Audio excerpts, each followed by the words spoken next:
এজন্য হজ যখনই ফরজ হয়ে যায় তখনই আদায় করা। এ ব্যাপারে আল্লাহ রাসূল সাল্লাল্লাহু আলাইহি ওয়াসাল্লাম আরেকটা কথা বলছে, নবীজি বলছেন যে তোমাদের যখন হজ ফরজ হয় তখন তাড়াতাড়ি হজ করো, কারণ তোমাদের তো জানা নাই যে তোমাদের পরবর্তী অবস্থা কেমন হবে। হতে পারে পরবর্তীতে আমি অসুস্থ হয়ে পড়ব, হতে পারবে আমি এখন টাকার মালিক আছি, পরবর্তীতে আমি টাকা আমার হাত থেকে শূন্য হয়ে যাবে।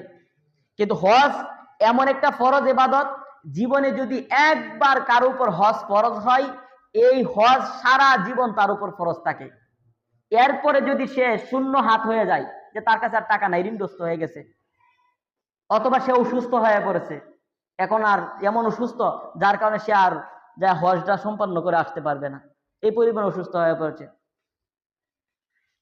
কিন্তু তারপরেও তার উপর হজ করা ফরজ।